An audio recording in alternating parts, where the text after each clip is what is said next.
আসসালামু আলাইকুম। অগ্রগতি অনলাইন টিভির বিশেষ আয়োজন বীমা জিজ্ঞাসা পর্বে সকলকে জানাই শুভেচ্ছা ও স্বাগতম। প্রিয় দর্শক, আপনারা জানেন দেখতে দেখতেই বীমা জিজ্ঞাসার আজকে ৬৪তম পর্ব অনুষ্ঠিত হতে যাচ্ছে। আর বরাবরের ন্যায় আজকের এই অনুষ্ঠানেও আমাদের সম্মানিত প্রিয় অতিথি কাজী মোহাম্মদ মর্তুজা স্যার আমাদের সাথে যুক্ত হয়েছেন। জীবন্ত কিংবদন্তি বীমা শিল্পে যার অকল্পনীয় অবদান রয়েছে। তিনি দীর্ঘদিন বীমা শিল্পের সাথে জড়িত রয়েছেন এবং আমরা কিছুদিন আগে জানতে পারলাম যে স্যার দীর্ঘ তার এই পেশাগত অভিজ্ঞতা ৫০ বছরেরও বেশি সময় ধরে, যা আমাদের অনেকেরই এই বয়স পর্যন্ত আমরা এখনো যাইনি। তো ব্যাপক অভিজ্ঞতা নিয়ে স্যার কথা বলেন সবসময় এবং আপনাদের মনের শত কথা, যে কোনো বীমা বিষয়ক প্রশ্ন জিজ্ঞাসা আপনারা করতে পারেন লাইভে এবং প্রশ্নের পরিপ্রেক্ষিতে আমরা উত্তর দেবার চেষ্টা করব। ইনশাল্লাহ আমরা স্ক্রিনে দেখাবো। তো এই পর্যায়ে স্যারকে স্বাগত জানাচ্ছি স্যার আমাদের বীমা জিজ্ঞাসার ৬৪তম পর্বে। অসংখ্য ধন্যবাদ। হ্যাঁ, মেঘে মেঘে অনেক বেলা হয়ে গেছে। ৭০-এ আমার কর্মজীবন শুরু, এখন ২০২০ পেরিয়ে গেছে। আপনাদের অধিকাংশেরই তখন জন্ম হয়নি আমি যখন কর্মজীবনে প্রবেশ করেছি, এটা সত্য। অনেকের পিতারও জন্ম হয়েছে কিনা সে সময় আমি জানি না। এনিওয়ে, তো লেটস গো অ্যাহেড। আমরা দেখি আজকে কে কি জানতে চান, কে কি বুঝতে চান, আমরা কতটুকু তাদের মনের খোরাক দিতে পারি, এটা নিয়ে আমরা চেষ্টা করব। জি স্যার, জি অসংখ্য ধন্যবাদ স্যার। আমরা এ পর্যায়ে স্যার গত অনুষ্ঠানের যে প্রশ্নের উত্তরগুলো আমরা সময় স্বল্পতার কারণে দিতে পারিনি, সেই প্রশ্ন থেকে আমরা শুরু করব এবং আমাদের সম্মানিত দর্শক যারা যুক্ত হয়েছেন আপনারা পর্যায়ক্রমে প্রশ্ন করতে পারবেন এবং স্যার সেই বিষয়ে আলোচনা করবেন। তো এই পর্বে আমরা এবারে পূর্ব অনুষ্ঠানের অর্থাৎ গত পর্বের যে অসমাপ্ত প্রশ্নগুলো ছিল সেগুলো নিয়ে আলোচনা শুরু করছি। স্যার আমাদের প্রথম প্রশ্ন মিজানুর রহমান খান লিখেছিলেন, আপনাকে সালাম জানিয়ে প্রশ্ন করেছেন, অনেক বীমা কর্মী নিজের কোম্পানি শুধু ভালো বলে, অন্য কোম্পানির সমালোচনা করে। আমার দৃষ্টিতে এটা বীমা সেক্টরের জন্য ক্ষতিকর। এর কোনো প্রতিকার আছে কি? এ বিষয়ে স্যার আপনার কাছে জানতে চেয়েছেন। হ্যাঁ, সমস্ত ক্ষতিরই বা সমস্ত অন্যায়েরই সমস্ত অপরাধেরই প্রতিকার আছে। ভুল ভাঙতে হবে, এটা তো অবশ্যই প্রতিকার আছে। তবে এই যে অভ্যাসটার কথা বললেন, এটা তো আমরা শুধু বীমা পেশার লোকদেরই অভ্যাস নয়। এটা তো গোয়ালা কখনো নিজের দইকে টক বলে না, এটা আমরা জানি। আর ঠিক একইভাবে যে যে পেশায় আছেন, যে যে কর্মজীবনে আছেন, তারা সবাই নিজেরটাকেই ভালো বলে। এটার একটা মনস্তাত্ত্বিক বিষয় আছে। মনস্তাত্ত্বিক বিষয়টা এই যে আমরা ব্যক্তিগত জীবনেও দেখেছি যে তুমি অধম অতএব আমি উত্তম। আমি উত্তম, আমি উত্তমতর উত্তমতম হব, এটা চিন্তা না করে আমরা অন্যকে যদি ছোট করতে পারি তখন মনে হয় যে আমি অন্যের তুলনায় বোধহয় ভালো হব। তাহলে এই যে কথাটা বলেছেন যে অন্য কোম্পানির লোকেরা অন্য কোম্পানির বদনাম করে, সমালোচনা করে, মিথ্যা প্রচারণাও করতে পারে, এর প্রতিকারটা কি এবং এটা কারা করে? সবাই করে হয়তো কম বেশি, কিন্তু আমরা জানি যেটা প্রবাদ আছে যে ফাঁকা কলস বা ফাঁকা হাঁড়ি বাজে বেশি। যেটা ভর্তি তারা কিন্তু এত বাজে না, একটা শব্দ করে না। তো সুতরাং আমরা যারা ফাঁকা কলস আছে তারা হয়তো অপেক্ষাকৃতভাবে, তাদের চাইতে অপেক্ষাকৃত যারা ভালো তাদেরই বদনামটা বেশি করে। উদ্দেশ্য হচ্ছে যে তুমি খারাপ অতএব আমি ভালো। এটা মানুষও করে থাকে। আপনার কর্মচারীদের মধ্যে আমরা দেখি বসের কাছে গিয়ে অনেকে এরকম বলেন যে স্যার ও খারাপ, ও এই বলেছে, ও এই করেছে, ইত্যাদি ইত্যাদি। উদ্দেশ্য হচ্ছে কি, স্যার ও খারাপ অতএব আমি ভালো। যাই হোক, তো প্রতিকারটা কি? প্রতিকার এখন যেহেতু দুই পক্ষকে করতে হবে।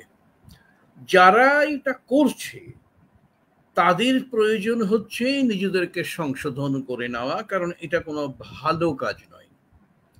অন্যের সম্পর্কে দোষ খোঁজা, এটা সূরা আযহাবে পরিষ্কার করে বলা হয়েছে যে এটা তুমি অন্যের দোষ খুঁজতে যেও না, বরং নিজে সংশোধন হও। এটা হচ্ছে আমাদের ধর্মীয় বাণী। তাহলে আমরা নিজেরা সংশোধন যদি হতে পারি তাহলে অন্যের আর সমালোচনা করব না ইনশাআল্লাহ। আমি সংশোধন হব, তাহলে কেমন করে সংশোধন হব?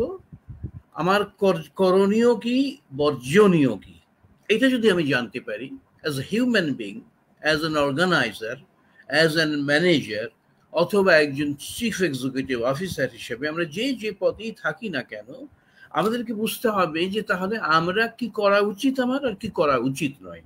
নিশ্চয়ই পরনিন্দা করা বা অপবাদ দেওয়া এটা গর্হিত কাজ, এটা কেউ পছন্দ করবে না, কেউ করেনি। তাহলে আত্মসংশোধন যদি আমাকে করতে হয়, যারা এটা কথা বলেন, তাহলে তাকে প্রথমে কি করতে হবে? আত্মসমালোচনা করতে হবে। আমার কি কি ত্রুটি আছে, আমি যদি নিজেই নিজের ত্রুটিটা বের করতে পারি এবং সেটা জনসমক্ষে প্রকাশ করতে পারি, এবং না করলেও নিজেই নিজের সংশোধন করতে পারি, তাহলে যারা এই অপবাদগুলো করেন তাদের উচিত হবে আত্মসমালোচনা করে যে আমার ত্রুটিটা কোথায়, আমি কি করে আরো ভালো করতে পারি। এবং আত্মসমালোচনা যারা করতে পারেন তারাই আত্মসংশোধন করতে পারেন। তাহলে ব্যক্তি হিসাবে যদি আমরা বলি, তাহলে আমরা বলবো যে আত্মশুদ্ধি প্রয়োজন, সেলফ পিউরিফিকেশন। তাহলে আমাদেরকে প্রত্যেককে হতে হবে একজন উত্তম মানুষ, উত্তম কর্মচারী, উত্তম কর্মকর্তা, উত্তম বীমা বিক্রেতা বা ব্যবস্থাপক। যে পজিশনেই আমরা থাকি না কেন, আমাদের নিজেদের এই পরনিন্দা করা, পরচর্চা করা, এটা অপরাধ, এই বোধটুকু থাকতে হবে। একবার নবী করিম সাল্লাল্লাহু আলাইহি সাল্লামের কাছে একজন প্রশ্ন করলেন যে তার যে বদগুণ থাকে সেটাও কি বলতে পারবো না, তার যদি কোনো খারাপ গুণ থাকে? রাসূল বললেন যে ওটাই তো হলো অপবাদ, ওই গীবত, পরচর্চা। আর যদি তুমি তার সম্পর্কে মিথ্যা বলো তাহলে তো সেটা হবে অপবাদ দেওয়া। তাহলে অপবাদই হোক আর পরচর্চাই হোক, গীবত হোক, আমরা কেউ এটার থেকে মুক্ত থাকতে পারলে তিনি আর এটা করবেন না বলে বলেছেন। একজন মনীষী বলেছেন যে love and respect for one's own people, আমাদের নিজেদের আত্মীয় স্বজন, বন্ধু বান্ধব, নিজের প্রতিষ্ঠানকে ভালো বলাটা অবশ্যই একটা ভালো গুণ, কিন্তু disrespect to others is the greatest crime against humanity. আমরা যদি অন্যের প্রতি অশ্রদ্ধাশীল হই, অন্যের সম্পর্কে খারাপ বলি, তো সেটা মানবতার বিরুদ্ধে একটা চরমতম অপরাধ। তাহলে দেখা যাচ্ছে যে আমি আমারটাকে ভালো বললে এটা কোনো দোষের নেই, আপনারটা আপনি ভালো সেটা বলেন, কিন্তু অন্যের দোষটা বলাটা এটা মানবতার, মানুষের যে চারিত্রিক বৈশিষ্ট্য হওয়া উচিত সেটার থেকে আমাদেরকে বেরিয়ে আসতে হবে, যেন আমরা অন্যের অপবাদ না করি। এখন যাদের বিরুদ্ধে এই অপবাদগুলো দেওয়া হচ্ছে তারা কি করে এটার মোকাবেলা করবেন? প্রথম কথা হচ্ছে যে প্রথমে আমাদেরকে আদর্শ কর্মী হিসেবে, আদর্শ কর্মকর্তা হিসেবে সমালোচনা সহ্য করার শক্তি অর্জন করতে হবে। লোকে বলবে খারাপ, আমি ভালো হলেই তো খারাপ বলবে। বড় গাছেই ঝড় লাগে নাকি? ছোট গাছে কম ঝড় লাগে, বড় গাছে ঝড় লাগে। তো আপনি বড়, এই জন্যই তো আপনার সমালোচনা করছে। অতএব আপনি মনে করবেন যে আমার শত্রুরা যদি আমার সমালোচনা করে, এটার প্রচলিত কথা আছে, তখন বুঝবেন যে আমি সঠিক পথে আছি। বিশেষ করে রাজনৈতিক নেতারা এটা বলে থাকেন যে তাদের প্রতিপক্ষ যদি তার সমালোচনা করে, খারাপ বলে, তখন বুঝবে তারা ঠিক পথে আছে। আর যদি তার প্রশংসা করে তাহলে বলবে যে নিশ্চয়ই আমি ঠিক পথে নেই। তাহলে আমাদের বিরুদ্ধে যারা সমালোচনা করবেন, অপবাদ দিবেন, মিথ্যা কথা বলবেন, তাদের সমালোচনাকে সহ্য করার শক্তি আমাদের থাকতে হবে। এবং আমরা যে ভালো কাজ করছি, উন্নয়ন করছি, তাহলে আমরা কি করব? আমরা একটা সাহসী ভূমিকা নেব। ওই কে কি বলল এইটা নিয়ে মাথা ঘামানোর কোনো দরকার নেই। আমরা কি করব? নিজেরা নিজেদেরকে আরো সাহসী ভূমিকা নিয়ে আত্মবিশ্বাসী হয়ে আত্মোন্নয়ন করব, সেলফ ডেভেলপমেন্ট করব। আমরা নিজেদেরকে যদি আরো উন্নত করতে পারি, আর যদি সদাই কি বললো ওইটাই শুনি, তাহলে কি হবে? আমাদের দুই হাত ব্যস্ত থাকবে, যে একজনকে ঠেকাবো আর একজনকে বদনাম করব ইত্যাদি। তো আমরা এই কাজটা করতে চাই না। আমরা এরকম চিন্তা করব যে লেট দি ডগ বাক, কুকুরকে ঘেউ ঘেউ করতে দাও। আমি বলছি না যে সমালোচনাকারীরা কুকুরের সমতুল্য, জাস্ট একটা ইংরেজি প্রবাদ আছে যে তোমরা কাউকে যদি কেউ ঘেউ ঘেউ করে, তোমার সম্পর্কে অপবাদ দেয়, তাহলে তাদেরকে সেটা করতে দাও। Don't hear it, don't give importance to it. এটাকে গুরুত্ব দেওয়ার কিছু নেই। আমাকে দেখতে হবে যে আমি ভালো আছি, অতএব আমার সমালোচক থাকবে। এবং সমালোচনা কিন্তু একদিক থেকে ভালো, কারণ আপনার বিরুদ্ধে কেউ কিছু বললে আপনি আরো বেশি সতর্ক হবেন, দেখি তো ভেবে যে আমার কিছু সত্যি ত্রুটি আছে কিনা। তাহলে অন্যের সমালোচনা করে যখন আমরা নিতে পারবো এবং নিজেকে সংশোধন করার জন্য এটা গ্রহণ করতে পারবো যে okay, let me check me self that whether we have some problems, আমাদের কোনো সমস্যা আছে কিনা, আমরা সত্যি কোনো ত্রুটি করছি না কিনা, তাহলে এইভাবে আমরা সমালোচনাকে সাদরে গ্রহণ করব সংশোধনের জন্য, যদি থেকে থাকে আমার কোনো ভুল। আর যদি ভুল না থেকে থাকে তাহলে আমরা বলবো ওকে, তুমি করতেই থাকো, ঘেউ ঘেউ করতেই থাকো, আমার কিছু আসে যায় না। তো সুতরাং লেট দি ডগ বার্কস। আর আমরা বলবো যে আমাদের এই যে নিজেকে ভালো করতে গিয়ে অন্যের বদনাম করতে হবে, এটা বর্জন করা উচিত। কারণ এই বর্জন না করলে আমরা মানুষ হিসাবে, প্রতিষ্ঠান হিসাবে এবং সমাজ হিসাবে, সমাজে আমরা নিজেরা কেউ কিন্তু ভালো করতে পারবো না। আমার মনে হয় এটুকু বলেই শেষ করি, আমাদের আরো অনেক প্রশ্ন আছে। জি স্যার, অসংখ্য ধন্যবাদ স্যার। আমাদের প্রশ্ন আসতে শুরু করেছে ইতিমধ্যে। প্রিয় দর্শক, আপনারা প্রশ্ন করতে পারবেন। প্রথম আমরা 20 মিনিট আলোচনা করব পূর্বের প্রশ্ন থেকেই। এরপরে আপনাদের প্রশ্ন আমরা পর্যায়ক্রমে নিতে শুরু করব এবং আমাদের পূর্বের যে প্রশ্নের উত্তরগুলো আলোচনা হয়নি সেই প্রশ্ন থেকেও আলোচনা করা হবে। আমরা পূর্বের প্রশ্ন থেকে 7টি প্রশ্ন মতন আমরা আলোচনা করব, আর আপনাদের মধ্য থেকে আমরা সর্বোচ্চ 6 থেকে 7টি এরকমই আমরা প্রশ্ন নিতে পারি। যে মাসুম, বারবার আপনি প্রশ্ন করছেন, আপনার প্রশ্ন আমার দৃষ্টিগোচর হয়েছে। ইনশাল্লাহ আপনার প্রশ্নের বিষয়ে আমরা আলোচনা করব। আমরা আগে পূর্বের প্রশ্নের আলোচনা কিছুটা শুনে নেই, এরপর আমরা নতুন প্রশ্ন নিতে থাকব। আর প্রিয় দর্শক, আপনারা যারা যুক্ত হয়েছেন তারা এই অনুষ্ঠানটি বেশি বেশি করে শেয়ার করে দিন, অন্যকে দেখবার সুযোগ করে দিন। জ্ঞান চর্চা যাতে করে সকলেই করতে পারে সেই উদ্দেশ্য নিয়ে আপনারা অনুষ্ঠানটি শেয়ার করুন। এবং কে কোন কোম্পানি থেকে দেখছেন মন্তব্য করুন। স্যারের কথা কেমন লাগছে, আপনারা বুঝতে পারছেন কিনা, বা কোন কথাটা বেশি ভালো মনে হচ্ছে আপনারা সেটা মন্তব্য করতে পারেন। আপনার কথা থেকে অন্যরাও অনুপ্রাণিত হতে পারে, তারা নতুন ভাবে আবারও শেখার আগ্রহ জন্ম নিতে পারে। এই পর্যায়ে স্যার আমরা পুরনো প্রশ্ন থেকেই নিব। এমডি নোমান লিখেছেন, স্যার আমার একটা প্রশ্ন ছিল, ইসলামী লাইফ ইন্স্যুরেন্স এবং অন্য লাইফ ইন্স্যুরেন্সের মধ্যে তফাৎ কি, একটু জানাবেন, খুশি হব স্যার যদি কিছু বলতেন। হ্যাঁ, আমাদের একটা আইন আছে, বীমা আইন 2010, আমরা ওখানে জানি। ওখানে ইসলামী বীমা সম্পর্কে খুব বেশি কিছু বলা নেই, তবে তাকাফুল বিধি বা ইসলামী বীমার একটা বিধিমালা প্রণয়ন করবে ইদরা। সেখানে কিভাবে ইসলামী বীমা এবং অন্য বীমার পার্থক্যগুলো কি, অপারেশনের ক্ষেত্রে, ব্যবসা পরিচালনার ক্ষেত্রে, এগুলো বিস্তারিত থাকবে। তবে ইসলামী বীমা ব্যবসার একটা সংজ্ঞা আছে ইসলামী বীমা আমাদের 2010 সালের আইনে।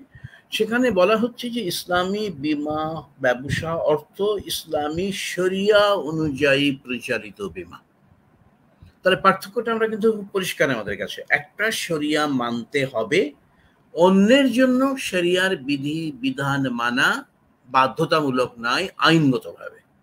আর যারা ইসলামী বীমা করবেন তাদেরকে ইসলামের শরিয়া মোতাবেক এই কাজটা করতে হবে।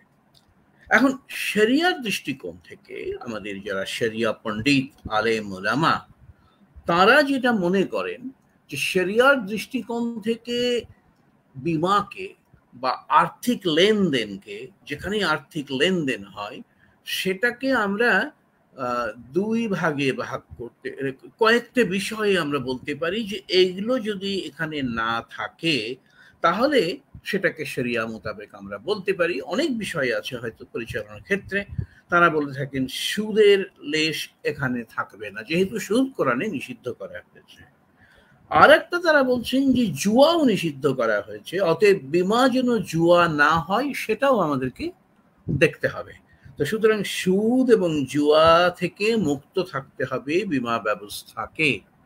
তাহলে আমরা আরেকটা বিষয় তারা বলছেন যে বীমা যেহেতু একটা চুক্তি দুই পক্ষের মধ্যে, এই চুক্তির মধ্যে কোনো অস্পষ্টতা থাকবে না। তাহলে কি হচ্ছে আমাদের যে শরিয়ার দৃষ্টিকোণ থেকে ইসলামী বীমাতে সুদের ইয়ে থাকবে না, সুদে বিনিয়োগ করা যাবে না, জুয়া মনে হবে এমন কোনো কাজ করা যাবে না, এবং কোনোটা অস্পষ্ট হয়েছে, গারার যেটাকে বলা হয়, অস্পষ্ট সেটাও আমাদেরকে বর্জন করতে হবে। আর একটা বিষয়, এক পার্থক্য আমরা একটু বলতে পারি যে ক্রয় বিক্রয়ের চুক্তির মতো নয়। সাধারণত সনাতন বীমা বা প্রচলিত বীমাগুলো হচ্ছে এই যে আপনি বীমা কোম্পানিকে প্রিমিয়াম দেবেন, তারা আপনার দাবি পরিশোধ করবে। তো সুতরাং দাবি যদি বেশি হয়, বেশি পরিশোধ করতে হয়, ওরা ঠকবে। আর এখানে যদি দাবি কম হয় তাহলে ওদের বেশি লাভ হবে। তাহলে দেখা যাচ্ছে যে দাবি কম হলে কোম্পানির লাভ, আর বেশি হলে কোম্পানির ক্ষতি। গ্রাহকরা যদি দাবি বেশি পায় তাহলে তাদের জন্য এটা লাভজনক বা তারা এটাকে ভালো মনে করবেন। তাহলে দেখা যাচ্ছে যে এটা ক্রয় বিক্রয়ের চুক্তি ইসলামী বীমাতে নেই। এখানে ইসলামী বীমাতে বলছে যে আমরা এটা সহযোগিতার চুক্তি। আমরা যারা এখানে প্রিমিয়াম দিচ্ছি, অনুদান দিচ্ছি, তাবাররু দিচ্ছি, সেটা আমরা প্রত্যেকের জন্য সহযোগিতা করার জন্য। ওই যে সমবায়ের একটা নীতি আছে, সকলের তরে সকলে মোরা, প্রত্যেকে মোরা পরের তরে, এটা বীমার মূল নীতি।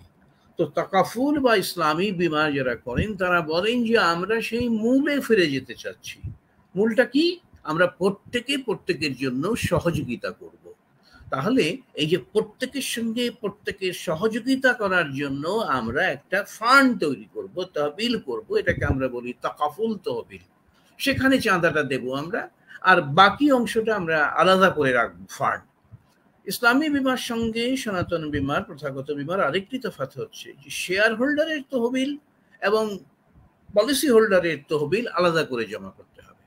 তবে বীমা আইন 2010-এ কিন্তু একটা প্রভিশন আছে যে শুধু তাকাফুল নয় বা ইসলামী বীমা নয়, সকল কোম্পানির জন্য এটা বাধ্যতামূলক হবে। এটা স্বচ্ছতার জন্য, যে পলিসি হোল্ডারে কত টাকা জমা দিল, সেখান থেকে বিনিয়োগ করে কি লাভ আসলো, তোমরা কত টাকা আয় করলা, তোমরা শেয়ার হোল্ডার তহবিল থেকে কত এদেরকে দিবা, ওরা কত থেকে এখানে পাবে, এই সমস্ত নিয়ম কানুনগুলো, উদ্বৃত্ত বা মুনাফা বন্টনের বিধি নিষেধগুলো পরিষ্কার করে বলতে হয়। তাহলে ইসলামী বীমার ক্ষেত্রে স্বচ্ছতাটা অনেক বেশি, কারণ আমি কত টাকা প্রিমিয়াম চার্জ করছি, সেটার কত অংশ আমি তাবাররু তহবিলে রাখছি, কত অংশ আমরা ইনভেস্টমেন্ট বিনিয়োগ তহবিলে রাখছি, কত অংশ শেয়ার হোল্ডারের তহবিলে আছে, এই তিনটা তহবিল আলাদা থাকবে।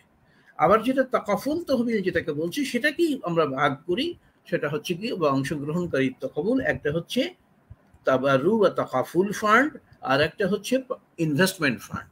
তো এইভাবে ফান্ডগুলোকে আলাদা করা হয়, আলাদা আলাদা করে রাখতে হয়, যাতে এই ট্রানজাকশনগুলো, এই যে লেনদেনগুলো হচ্ছে, অন্যের টাকা আমরা নিয়ে আসছি, নিয়ে এসে বিনিয়োগ করছি, সেই বিনিয়োগ থেকে কত লাভ হচ্ছে, সেই লাভের কত অংশ গ্রাহক পাবে, কত অংশ কোম্পানি পাবে, এগুলো খুব স্বচ্ছতার সঙ্গে বলতে হয় এবং এগুলো গ্রাহককে পরিষ্কার করে বলতে হবে।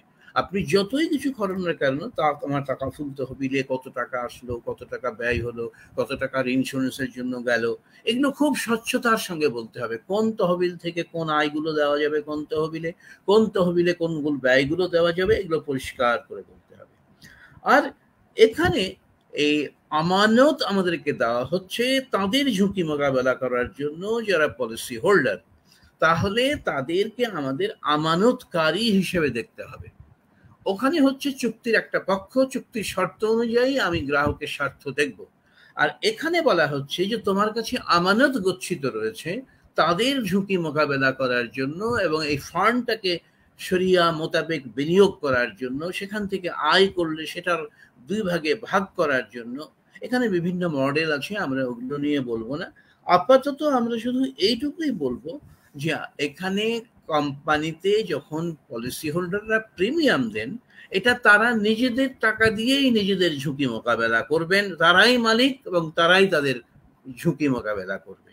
আর কোম্পানির ক্ষেত্রে, কনভেনশনাল ইন্স্যুরেন্স কোম্পানির ক্ষেত্রে, ইন্স্যুরেন্স কোম্পানির দায়িত্ব হচ্ছে সমস্ত কিছু দেখভাল করা এবং সেই দায়িত্ব। সুতরাং দৃষ্টিকোণটা হচ্ছে ভিন্ন। একটা হচ্ছে যে আমি কেন এটা করব, বিকজ শরিয়া আমাকে বলেছে এটা করতে, আল্লাহ এভাবে বলেছেন, স্বচ্ছতার সাথে চুক্তি করতে বলেছেন, অতএব এটা আমাকে মানতে হবে। আমাকে সুদ, ঘুষ বা ওই ধরনের যেগুলো আছে নিষিদ্ধ বিষয়, জুয়া, অস্পষ্টতা, এগুলো আমাকে পরিহার করে চলতে হবে। ব্যক্তি জীবনেও করতে হবে, প্রাতিষ্ঠানিক জীবনেও করতে হবে, ব্যবসার ক্ষেত্রেও করতে হবে। তাহলে এই পার্থক্যগুলো হচ্ছে বেসিক্যালি আপনি কোনটা অনুসরণ করবেন। এখানে যদি দেখা যায় যে দেশের আইনের সঙ্গে শরিয়ার আইন সংঘর্ষপূর্ণ হচ্ছে, তাহলে শরিয়ার আইনকেই প্রাধান্য দিতে হবে। কেন? কারণ আইনেই বলে দিচ্ছে যে ইসলামী বীমার অর্থ হচ্ছে ইসলামী শরিয়া অনুযায়ী পরিচালিত বীমা। তাহলে শরিয়া অনুযায়ী যেটা হবে না সেটাই ইসলামী হবে না। আমরা মনে হয় যে এটুকু আলোচনার মাধ্যমে আমরা খুব সংক্ষেপে আপনাদের কাছে একটা প্রশ্ন এসেছে, সেটা মনে একটা প্রশ্ন এসেছে, সেটার একটা জবাব আমরা দিতে চেষ্টা করেছি। যে অসংখ্য ধন্যবাদ স্যার। প্রিয় দর্শক, এবারে আমরা সরাসরি লাইভ প্রশ্নের উত্তরের দিকে যাব। ইতিমধ্যে আমাদের অনুষ্ঠান 22 মিনিট হয়েছে। আমরা লাইভ প্রশ্ন নিব, মাঝে মাঝে আমাদের পূর্বের অনুষ্ঠানের কিছু প্রশ্ন বাকি রয়েছে, সেগুলো আমরা নিব। প্রিয় দর্শক, আপনার এই অনুষ্ঠানটি বেশি বেশি শেয়ার করুন, অন্যকে দেখবার সুযোগ করে দিন এবং আপনাদের মনের অনুভূতির কথাগুলো লিখুন, সেই সাথে সাথে প্রশ্ন করতে থাকুন। ইনশাল্লাহ আমরা আপনাদের প্রশ্নের উত্তরের দেবার জন্য স্ক্রিনে শো করব, স্যার উত্তর দিবেন আশা করছি। এবার আমরা একটা লাইভ প্রশ্ন স্যার স্ক্রিনে দিয়েছি। স্যার, যে মাসুম লিখেছেন, একজন ফিনান্সিয়াল অ্যাসোসিয়েট কিভাবে সফল হতে পারে? নতুনদের জন্য একটা রুটিন বলেন স্যার, কিভাবে মার্কেটিং করব? কিভাবে সে মার্কেটিং করবে? জি স্যার, আমরা প্রথমে বলি যে এই বিপণনটা কি আর বিক্রয়টা কি। বিপণন আর বিক্রয় কিন্তু আলাদা। আমরা যে অর্থে বলছি মার্কেটিং করব, আমরা যারা বিক্রয় কর্মী আমরা কিন্তু বিপণন করি না। বিপণন করে মূলত আমাদের পক্ষে আমাদের কোম্পানি। কি করে? অ্যাডভার্টাইজমেন্ট দেয়, লিটারেচার তৈরি করে, বিলবোর্ড দেয়, টেলিভিশনে যায়, অনলাইনে যায়, সোশ্যাল মিডিয়াতে যায়। আমার ব্যবসাকে, আমার প্রতিষ্ঠানকে আমাদেরকে তুলে ধরার জন্য যে কার্যক্রমটা আমরা নেই, তার মানে জনগণকে আমার কোম্পানির প্রতি, আমার বীমা প্রতিনিধিদের প্রতি আকৃষ্ট করবার জন্য আমরা যে ভূমিকাগুলো রাখি সেটা হলো বিপণন, এটা মার্কেটিং। আর আমাদের কাজটা কি হচ্ছে, যে আমাদের কাজটা হচ্ছে মানুষের কাছে গিয়ে একটা প্রোডাক্ট বা সেবা আমরা দেই, সেটা তার কাছে উপস্থাপন করা, তাকে বলা এবং বোঝানো যে এই কাজটা, এই ঝুঁকিটা যে আছে আপনার জীবনে, সেই ঝুঁকি মুক্ত আপনাকে থাকতে হবে। ঝুঁকি মুক্ত থাকতে হলে বীমার মতো কোনো বিকল্প ব্যবস্থা আজও পর্যন্ত মানুষের মস্তিষ্কে আসেনি। এত অল্প পয়সায় এত বড় ঝুঁকি মোকাবেলা করার আর কোনো পদ্ধতি মানুষ এখনো আবিষ্কার করতে পারেনি।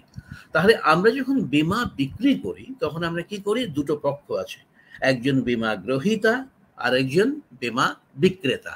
আমরা তাহলে বিক্রি করতে গেলে আমরা কি করব? প্রথমে আমরা কি বিক্রি করছি সেটা তো প্রথমে মানুষকে বোঝাতে হবে, নিজেকেও জানতে হবে, আমরাও বলবো। এখন দুটো শর্ত এখানে আছে। একটা হচ্ছে যে আমরা গ্রাহকদেরকে বলি যে আপনি যদি বীমার দ্বারা আবরিত হতে চান, বীমার সুবিধা পেতে চান, তাহলে আপনাকে নিয়মিতভাবে প্রিমিয়াম দিতে হবে। তাহলে গ্রাহককে তো এটা প্রথমে বলতে হবে। প্রিমিয়াম দিতে হবে মানে কি? আপনাকে আপনার নিজের বিপদের দিনের রক্ষার জন্য আপনাকে সঞ্চয় করতে হবে। তাহলে আমরা মানুষের কাছে গিয়ে কি করছি? আপনাকে সঞ্চয়ী হতে উদ্বুদ্ধ করছি। আর কি বলছি? সঞ্চয়ী হওয়ার জন্য বাধ্যতামূলক সঞ্চয় করতে বলছি। আর বলছি যে বীমা কোম্পানি আপনাকে আর্থিক সহায়তা দেবে। আমরা কিন্তু নন লাইফ ইন্স্যুরেন্সে ক্ষতিপূরণ বলে, জীবন বীমায় কোনো ক্ষতিপূরণ করা যায় না, কারণ মানুষের জীবনের মূল্য অর্থ দিয়ে নিরূপণ করা সম্ভব হয় না। তাহলে আমরা বলছি আর্থিক সহায়তা দেব, এবং এই আর্থিক সহায়তাটা যে দেব এটা কিন্তু এখনই আমরা দিচ্ছি না, আমরা বলছি ভবিষ্যতে দেব। আপনি যদি মৃত্যুবরণ করেন, আপনি যদি এই সময় মতো বেঁচে থাকেন, তাহলে আমরা, আপনি যদি অসুস্থ হন, আপনি যদি পঙ্গু হয়ে যান, আপনি যদি বার্ধক্যে উপনীত হন, তাহলে এই সমস্ত ক্ষেত্রে আমরা আপনাকে সাহায্য করব, সহযোগিতা করব, যাতে আপনি কি করেন? ক্ষতিগ্রস্ত না হন, নিঃস্ব না হয়ে যান, অসহায় না হয়ে যান। তারা যারা আপনার আয়ের উপরে নির্ভরশীল ছিল।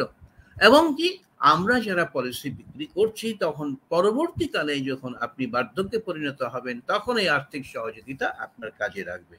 তাহলে বীমা কোম্পানির কাজ হচ্ছে বিক্রয়ের, যে সম্ভাব্য বীমা ক্রয়কারীকে আমরা বোঝাবো যে বীমার উপকারিতা কি, বীমার সেবা কি, বীমা কিভাবে মানুষের কাজ করে, কখন উপকার করে, কিভাবে উপকার করে, এই উপকার পেতে হলে কিভাবে যেন আমাদেরকে নিয়মিত প্রিমিয়াম দিতে হবে, এটা যেন তামাদি না হয়ে যায়, এই বিষয়গুলো, অর্থাৎ বীমা সংক্রান্ত যত জ্ঞান আমাদের আছে সেই জ্ঞানগুলোকে আমরা অবশ্যই সম্ভাব্য বীমা গ্রহীতার কাছে তুলে ধরব, যাতে করে সে বুঝতে পারে যে সে অত্যন্ত ঝুঁকির মধ্যে আছে, তার যে নিঃশ্বাসটা আছে এই নিঃশ্বাসের কোনো বিশ্বাস নাই, যে কোনো মুহূর্তে তার মৃত্যু হতে পারে, তিনি দুর্ঘটনায় পতিত হতে পারেন, তিনি পঙ্গু হয়ে যেতে পারেন। এই যে আপদ এবং বিপদের মধ্যে আমরা দিনাতিপাত করি, এইখান থেকে আমাদের মুক্তি পেতে হলে আমাদেরকে অবশ্যই আমাদের আর্থিক সঞ্চয় করতে হবে এবং আর্থিক নিরাপত্তা প্রদানের একটা ব্যবস্থা করতে হবে। আমরা বীমাকে বলে থাকি যে এটা আর্থিক নিরাপত্তার সেতু বন্ধন। আমরা বীমা কর্মীরা যারা বিপণন বা বিক্রয় করি, তাহলে আমরা বিক্রয় করি, আমরা হলাম সেতু বন্ধন, আমরা হলাম ম্যাচ মেকার। বীমা কোম্পানি যেন বীমা পলিসিটা গ্রহণ করে, আর বীমা গ্রহীতা যেন পলিসিটা মানুষের কাছে, বীমা কোম্পানির কাছে তার ঝুঁকিটা হস্তান্তর করে দেয়, রিস্ক ট্রান্সফার করে দেয়। এইটা কাজটাই আমরা জনগণের কাছে সহজ ভাষায়, সহজ করে, উদাহরণ দিয়ে আমরা বিক্রয় করব। আমার মনে হয় যে আমরা যদি এই বীমা কি এটা যদি বোঝাতে পারি, বীমার প্রয়োজনীয়তা কি মানুষের জন্য, কিভাবে এটা মানুষের উপকারে আসে, এটাই হচ্ছে আমাদের মূল লক্ষ্য। আমরা মানুষ বোঝে না, আমরা তাদেরকে বোঝাতে চাই। আমরা বলি যারা বীমা বিক্রয় করে তারা বলবেন যে বিশ্বজোড়া গ্রাহক আমার, সবার আমি শিক্ষক। আমরা মূলত শিক্ষকের ভূমিকা পালন করি। আমরা উঠতে বলি সেখানে যেন ভবিষ্যতে তিনি একটা মোটা অঙ্কের অর্থ পান, নির্দিষ্ট সময়ে পান, তার যখন প্রয়োজন তখন পান। এই কাজগুলোই আমরা বীমা কর্মীরা, বিক্রয় কর্মীরা আমাদের গ্রাহকের কাছে, আমাদের সম্ভাব্য গ্রাহকের কাছে তুলে ধরি। তাহলে আমাদের বিক্রয় কর্মীর কাজ হচ্ছে মানুষকে বীমার সুবিধা সম্পর্কে, বীমার প্রয়োজন সম্পর্কে, বীমার গুরুত্ব সম্পর্কে পরিপূর্ণভাবে অনুধাবন করানো। কারণ কেউ বলতে পারবেন না যে আমার কাঁধে ঝুঁকি নাই, আমায় কখনো মারবো না, মারা যাব না, আমার বাড়িতে কখনো আগুন লাগবে না, ইত্যাদি ইত্যাদি, দুর্ঘটনা ঘটবে না। যেহেতু জীবনে দুর্ঘটনা ঘটতে পারে এবং যে কোনো সময় ঘটতে পারে, প্রতি সেকেন্ডে আমরা মৃত্যুর ঝুঁকি অতিক্রম করি। অতএব বীমা বিক্রয়কারী এই তথ্যগুলোই বীমা বিক্রেতার কাছে তুলে ধরবেন। ধন্যবাদ। অসংখ্য ধন্যবাদ স্যার আপনাকে। আমাদের প্রচুর প্রশ্ন আসছে স্যার, আমরা লাইভ পোস্টের দিকেও যাব এবং পূর্বেরও কিছু প্রশ্ন আছে, আমরা সেদিকেও যাব, এবং আমাদের ইতিমধ্যেই অনুষ্ঠানের অর্ধেক সময় অতিবাহিত হয়েছে।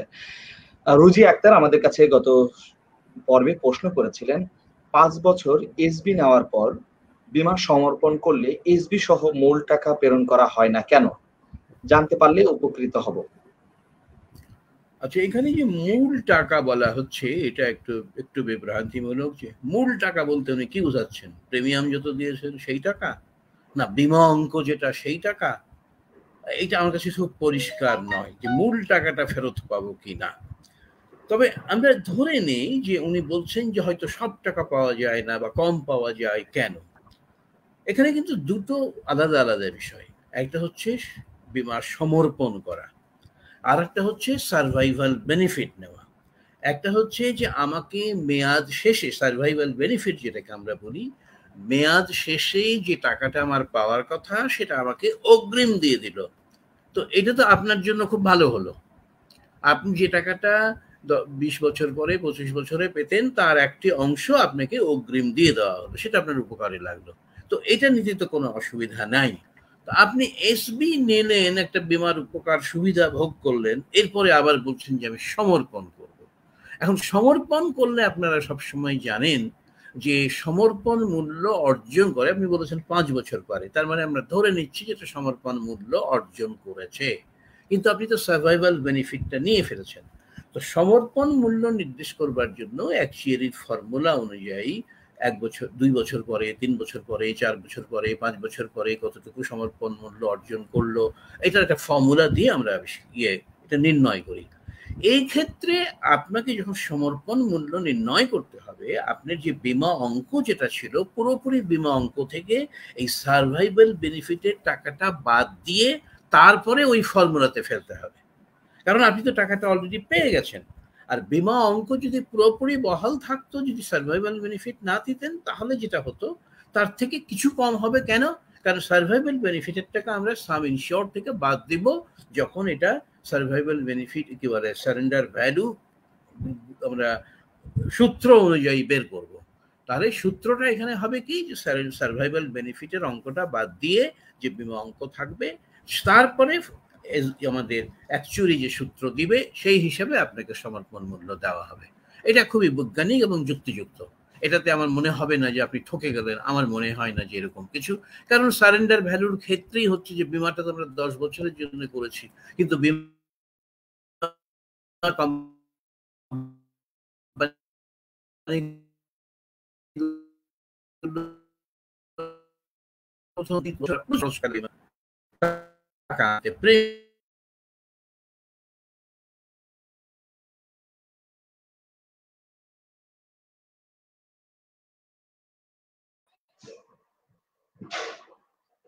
প্রিয় দর্শক, আপনারা আমাদের সাথে থাকুন। কম হবে। ধন্যবাদ। অসংখ্য ধন্যবাদ স্যার। এই পর্যায়ে আমাদের লাইভ অনেক প্রশ্ন রয়েছে। আমরা লাইভ প্রশ্ন থেকে আমরা দু একটি প্রশ্ন নিব, আবারও পূর্বের প্রশ্ন থেকে আমরা কিছু আলোচনা শুনবো। এভাবে আমাদের প্রোগ্রামকে সামনের দিকে নিয়ে যাব ইনশাল্লাহ। প্রিয় দর্শক, আপনারা প্রশ্ন করতে থাকুন এবং আপনাদের প্রশ্নের বিষয়ে আলোচনা করা হবে। আমরা এবারে একটি লাইভ প্রশ্ন নিতে যাচ্ছি।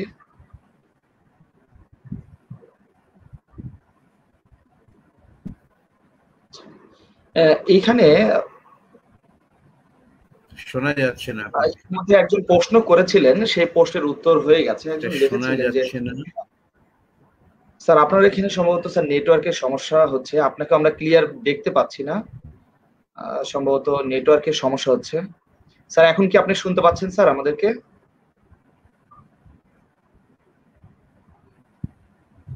আপনার কথাগুলো কেটে কেটে যাচ্ছে, স্ক্রিনেও প্রশ্নটা দেখা যাচ্ছে না। স্যার স্ক্রিনে আমরা শো করিনি, এবার স্ক্রিনে আমি শো করেছি স্যার প্রশ্নটি। না, দেখাও যাচ্ছে না।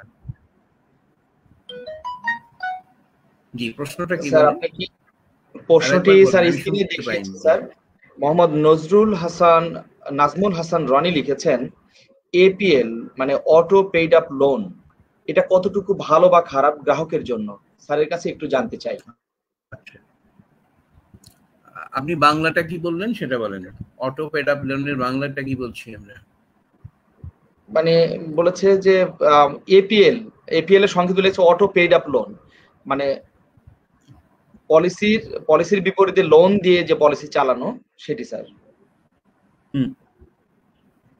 হ্যাঁ, মানে আপনাকে কোম্পানি ঋণ দেবে, যদি আপনি ঋণটা পরিশোধ করবার জন্য পেড আপ ভ্যালু অর্জন করেছে, সেই পেড আপ ভ্যালুর পরেও আপনার পলিসিটা চালু রাখার জন্য তারা একটা ঋণের ব্যবস্থা করবে, যাতে আপনি স্যার এটা গ্রাহকদের জন্য ভালো, কতটুকু ভালো অথবা খারাপ এটা স্যার? আচ্ছা, হ্যাঁ, আমি মনে করি এটা গ্রাহকদের জন্য ভালো। তাদের বিপদের দিনে সমস্যার কারণেই বীমা কোম্পানিগুলো এই সুবিধা দিয়ে থাকে।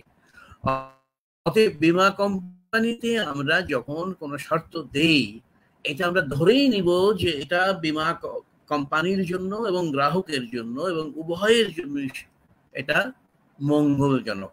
আমরা গ্রাহকের ক্ষতি করার জন্য কোনো শর্ত দেব না। আমাদের বিভিন্ন অল্টারনেটিভ থাকে যে তুমি এটা করতে পারো কিংবা এটা করতে পারো কিংবা এটা করতে পারো। এখন আমার সুবিধা অনুযায়ী আমি কোনটা করব সেই সিদ্ধান্তটা আমাকে নিতে হবে। আমার ঋণটা পরিশোধ করার জন্য আমি কি পেড আপ ভ্যালু দিয়ে লোন পরিশোধ করব, না আমি নিজে কিস্তি দেব সেইটার থেকে লোন পরিশোধ করব? এটা গ্রাহককে নিজে নির্বাচিত করতে হবে এবং সিলেক্ট করতে হবে এবং সিদ্ধান্ত নিতে হবে যে আমার জন্য কোনটা সুবিধাজনক। আমরা প্রতিটি ক্ষেত্রে যেমন কিস্তির টাকা আমরা বলি মাসে দিতে পারো, 3 মাসে দিতে পারো, 6 মাসে দিতে পারো, বছরে দিতে পারো, তাই না? ঠিক রিভাইভালের ক্ষেত্রেও আমরা কিছু কথা বলে থাকি যে রিভাইভ তুমি এভাবে করতে পারো, এভাবে করতে পারো, এভাবে করতে পারো। ঠিক ঋণ পরিশোধের ক্ষেত্রেও আমাদের 2-3টি অপশন আছে। সেই অপশনগুলো গ্রাহকের সুবিধার জন্য করা হচ্ছে, যাতে গ্রাহক যেটাকে তার জন্য মঙ্গলজনক মনে করবে সেটা সে করবে। So this are the different options. আমরা এই অপশনগুলো দিচ্ছি, গ্রাহক তার সুবিধা অনুযায়ী করবে। কোম্পানি একাধিক অপশন দিচ্ছে কেন? যাতে করে গ্রাহক যে তার প্রয়োজন অনুযায়ী যে কোনো একটি অপশনকে বেছে নিতে পারে। অতএব আমরা বলতে পারি খুব সহজেই যে এটা গ্রাহকের জন্য সুবিধার জন্যই এই অপশনটা দেওয়া হয়েছে। জি, অসংখ্য ধন্যবাদ স্যার। এবারে জি, আমরা ধন্যবাদ। লাইভ থেকে আরো একটি প্রশ্ন স্ক্রিনে স্যার দেখাচ্ছি। কে এম মাকসুদ আলম দেলোয়ার লিখেছেন, স্যারের কাছে জানতে চাই, নতুন ও পুরনো কর্মীরা যখন নিষ্ক্রিয় হয়ে যায় তখন এরকম কর্মীদের জন্য কি করা প্রয়োজন? এরকম কর্মীকে এরকম কর্মীদের জন্য কি করা প্রয়োজন, মানে কি ধরনের পদক্ষেপ গ্রহণ এরকম করা দরকার? কর্মীদেরকে কি করবেন যারা নিষ্ক্রিয় হয়ে গেল? জি নিষ্ক্রিয়কে স্যার। তো করতে হবে সক্রিয়, এটাই তো কাজ। এখন প্রশ্ন হচ্ছে কিভাবে সক্রিয় হব এবং কিভাবে সক্রিয় করব, এটা জানতে হলে তার নিষ্ক্রিয় হওয়ার কারণটা আমাকে যে বের করতে হবে। কেন সে নিষ্ক্রিয় হলো? সেটা কি আমার ত্রুটির কারণে, না তার কোনো ত্রুটির কারণে, না কোম্পানির কোনো অব্যবস্থাপনার কারণে? আমরা নিষ্ক্রিয় হয়ে যাই কখন কর্মী? যখন সে হতাশ হয়ে পড়ে। এখন তার হয়তো নিষ্ক্রিয় হওয়ার একটা কারণ হতে পারে যে সে ভালো বিক্রি করতে পারছে না। নিষ্ক্রিয় হওয়ার আরেকটি কারণ হতে পারে যে সে ভেবেছিল যে বীমাতে এরকম সুযোগ সুবিধা আছে, আমার আয় এত বেশি হবে, ওই পরিমাণ আয় আমি করতে পারছি না। আপনার সিলেকশন ভুল হতে পারে। আমরা হয়তো তাকে ভালো প্রশিক্ষণ দিতে পারিনি, ভালো নির্দেশিকা দিতে পারিনি, ভালোভাবে তাকে প্রেরণা দিতে পারিনি। এখন কারণ কোনটি, এটা যদি আপনি যখনই কর্মী নিষ্ক্রিয় হয়ে যাবে আমাদের উচিত তাৎক্ষণিকভাবে তার সঙ্গে যোগাযোগ করা এবং তার কাছ থেকে শোনা যে কি কারণে তুমি নিষ্ক্রিয় হলো। আপনি যদি এটা জেনে থাকেন তাহলে তো সেই কারণটা দূর করবার জন্য আপনাকে চেষ্টা করতে হবে। তাহলে আমাদেরকে দিতে হচ্ছে যে এটা যখন নিষ্ক্রিয় হয়ে যাচ্ছে তার মানে এটা একটা আমার জন্য ক্ষতিকর। তাহলে ক্ষতিটাকে বাঁচানোর জন্য আমি নিষ্ক্রিয় কর্মীকে সক্রিয় করব। সক্রিয় কর্মীকে সক্রিয় করতে হলে আমাকে তার নিষ্ক্রিয়তার কারণ জানতে হবে এবং নিষ্ক্রিয়তার কারণ যখন আমি জানতে পারবো তখন আমাকে ওষুধ প্রয়োগ করতে হবে। তার মানে তার নিষ্ক্রিয়তার কারণ যেগুলো ছিল সেটা যদি ভুল ধারণা হয়ে থাকে তাহলে ভুল ধারণা ভেঙে দিতে হবে, যদি সত্য হয়ে থাকে তাহলে সেটা আপনাকে সন্তুষ্ট করতে হবে। আপনি যেমন গ্রাহককে সন্তুষ্ট করতে না পারলে গ্রাহক আপনার কাছে পলিসি কিনবে না বা কিনলেও চালাবে না, ঠিক গ্রাহক কর্মীরাও ঠিক কিন্তু তাই। সেও তো মানুষ, হিউম্যান বিইং, তার দুঃখ আছে, সুখ আছে, অনুভূতি আছে, আবেগ আছে। তো সুতরাং তাকে আপনাকে বুঝতে হবে, সেও আপনাকে আপনাকে বুঝতে হবে। সুতরাং অধস্তন কর্মীরা যদি ভুল বুঝে নিষ্ক্রিয় হয়ে যান অথবা ভুল তথ্যের কারণে বা অব্যবস্থার কারণে কোনো ত্রুটির কারণে, তাহলে আমরা সেই ত্রুটিটা দূর করেই তাকে আবার সক্রিয় করতে পারবো ইনশাআল্লাহ। অসংখ্য ধন্যবাদ স্যার আপনাকে চমৎকার ভাবে এই প্রশ্নের বিষয়টি নিয়ে আলোচনা করবার জন্য। এবারে আমাদের কাছে স্যার একটি প্রশ্ন রয়েছে, যেটি গত পর্বের প্রশ্ন। মৌসুমী লিখেছেন, আমাদের টাঙ্গাইলে লাইফ ইন্স্যুরেন্সের কাজ করতে চাই, কিন্তু যদি তারা অফিস ছেড়ে চলে যায় বা এমএলএম এর মতো পালিয়ে যায় তবে আমি ওই টাকা কিভাবে, কোথায় গেলে পাবো? স্যার আমার প্রশ্নটা যথাযথ উত্তর দিয়ে ক্লিয়ার করবেন। আচ্ছা, আপনার প্রশ্নটা হচ্ছে আপনি এখনো বীমা করেননি, তো বীমা করার আগেই ভাবছেন যে পালিয়ে যাবে ওরা বা বন্ধ হয়ে যাবে। এখন সাধারণত বীমা কোম্পানি, আমি এর আগেও একটা ইয়েতে পত্রিকায় সাক্ষাৎকারে বলেছিলাম যে গত 150 বা 160 বছরের মধ্যে এই উপমহাদেশে, শুধু বাংলাদেশে নয়, পাকিস্তান, ভারত, শ্রীলঙ্কাতে কোনো বীমা কোম্পানি এরকম বন্ধ হয়ে গেছে এরকম কোনো উদাহরণ নেই। কোম্পানি বন্ধ হয়ে গেছে। এখন পালিয়ে যাবে কোথায়? এমন হতে পারে বীমা কোম্পানির ক্ষেত্রে যে অফিস হয়তো বন্ধ হয়ে গেছে, অন্য অফিস দ্বারা সার্ভিস তাদেরকে দিতে হবে, তো সুতরাং আপনি অন্য অফিসে যাবেন, অথবা অফিসটা আপনার বাড়ির কাছে ছিল, এটা স্থানান্তর হয়ে হয়তো একটু দূরে গেছে বা আরো কাছে এসেছে, তাহলে অফিসটা স্থানান্তর হতে পারে। অফিসটা বন্ধ হয়ে গেলে অন্য অফিসের সঙ্গে মার্জ হতে পারে। এই যে মার্জের কথা বললাম, মানে একীভূত হতে পারে। সুতরাং বাংলাদেশেও কোনো বীমা কোম্পানি আজ পর্যন্ত কি হয়নি, দেউলিয়া হয়নি, বন্ধ হয়ে যায়নি। গেছে কি? গত 50 বছরের ইতিহাসে আমাদের 50 বছর হয়ে গেল না? আমি তো 150-200 বছরের কথা বলছি।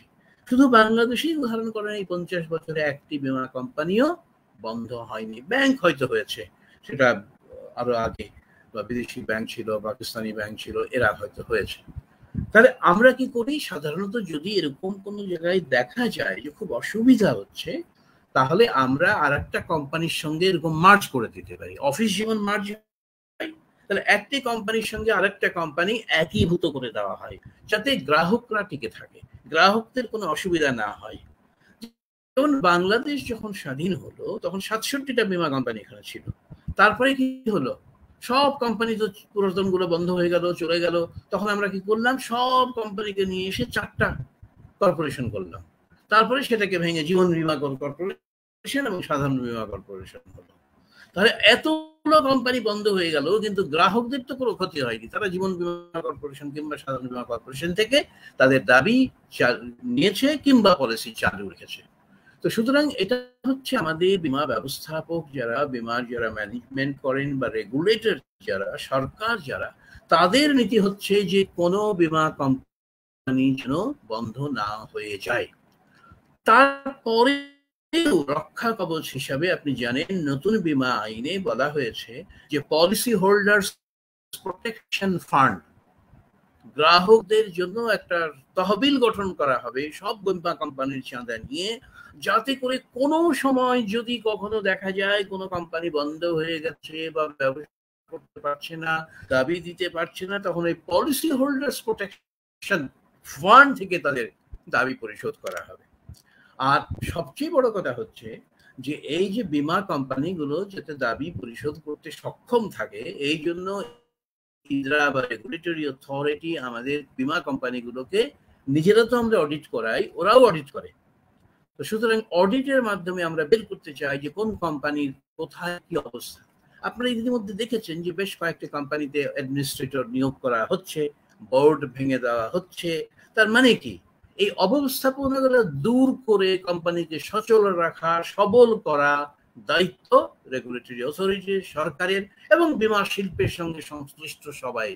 অতএব গ্রাহকরা যাতে কোনো ক্রমেই ক্ষতিগ্রস্ত না হন, গ্রাহকরা কোথায় যাবেন এই প্রশ্নটা যেন না উঠে, সেই জন্য এই সমস্ত আইন দ্বারা, বিধি দ্বারা, নীতিমালা দ্বারা সরকার ব্যবস্থা নেবে যাতে কোনো গ্রাহক ক্ষতিগ্রস্ত না হয়।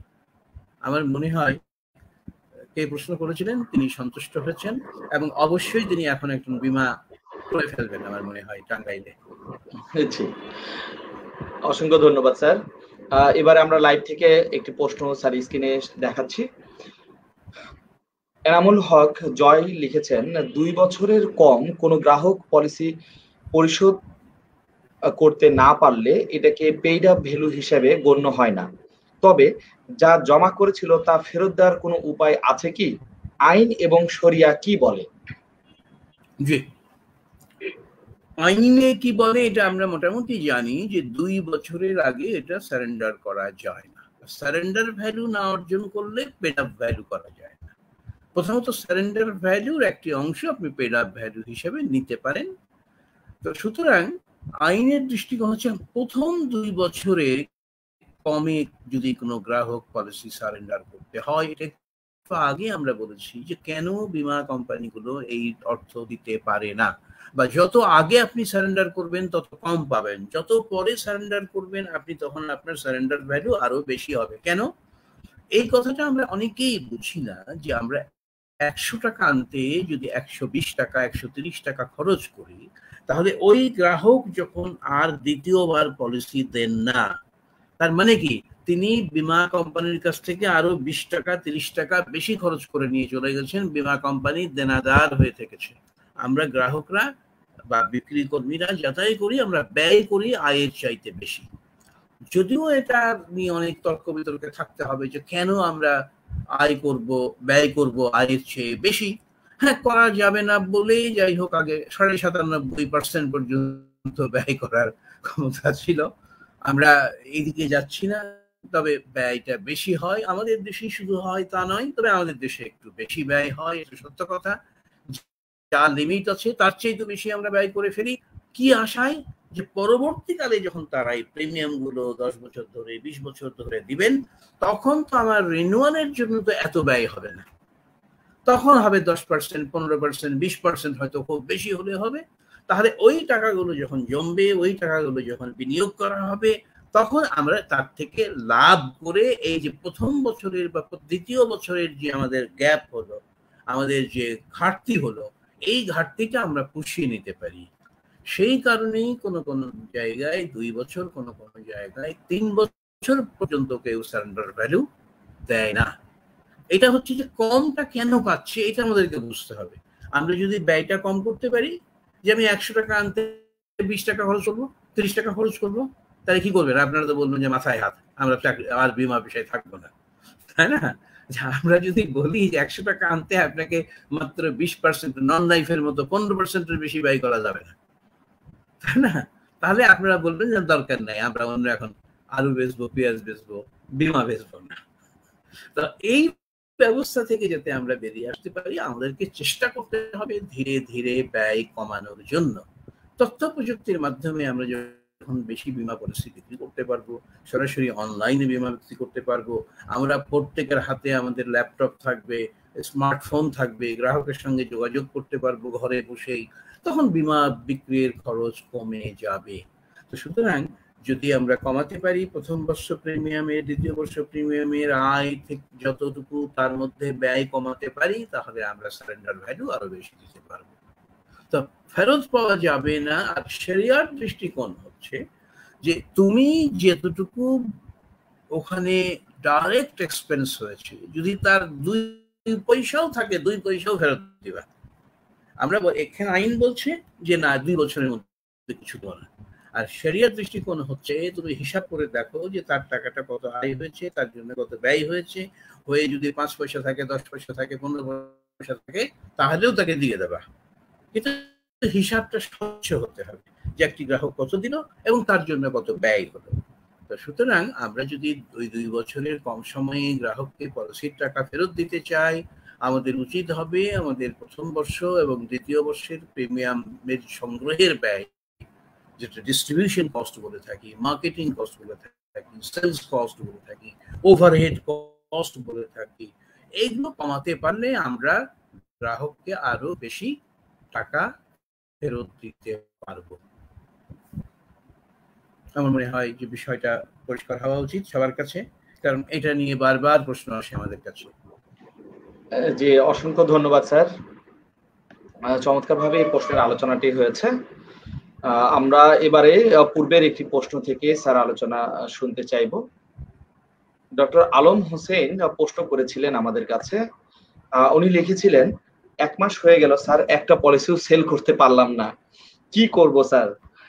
গ্রামের প্রতিটি বাড়ি গিয়ে সবার কাছে কিভাবে পলিসি সেল করা যায়, এই সম্পর্কে বিস্তারিত বলুন। কিভাবে পলিসি সেলস করা যায় এটা নিয়ে আমরা একটু বলেছি আগে, তারপরে এখন উনি বলেছেন যে গ্রামের মানুষের কাছে কি করে পলিসি বিক্রি করা যায়, আমরা এটা আলোকপাত করব। কিন্তু প্রথমে হবে যে উনি 1 মাস হয়ে গেল পলিসি একটাও বিক্রি করতে পারেননি, অতএব উনি মাথায় হাত দেবেন কিনা? না, মাথায় হাত দেবেন না, আপনি বুকে হাত দেবেন, সাহসী হবেন, পলিসি বিক্রি করার চেষ্টা করবেন। আপনি যে কথাটা বলেননি যে 1 মাসের মধ্যে আপনি কতজন সম্ভাব্য পলিসি গ্রাহকের কাছে গেছেন, একজনের কাছে কতবার গেছেন, আপনি এই 1 মাসে প্রতিদিন কতটা সময় ব্যয় করেছেন বিমা বিক্রি করার জন্য, আপনি 1 মাসের মধ্যে বিমার জন্য কতটুকু প্রশিক্ষণ নিয়েছেন বা গ্রহণ করেছেন, এবং সেখান থেকে আপনি বিমা বিক্রয়ের কৌশল পদ্ধতি আর কিভাবে উপস্থাপন করতে হয়, কি করে যুক্তি খণ্ডন করতে হয়, এগুলো সম্পর্কে আপনি কতটুকু জেনেছেন, বুঝেছেন এবং প্রয়োগ করেছেন। এই বিষয়গুলো যদি আমরা না জানি, তাহলে 1 মাস কেন 1 বছর হয়ে গেলেও কিন্তু আমরা অনেকেই বলবো যে আমরা পলিসি বিক্রি করতে পারছি না। তাহলে আপনাকে যেটা প্রথম করতে হবে যে এই 1 মাসের মধ্যে আর একজন কতটা পলিসি বিক্রি করেছে, আপনি জাস্ট ওই খবরটা আগে নেন। তাহলে ও যদি পারে, তাহলে আমি কেন পারলাম না, এটা আমাকে ভাবতে হবে, বুঝতে হবে এবং নিজেকে তখন সেই অনুযায়ী গ্রহণ করতে হবে।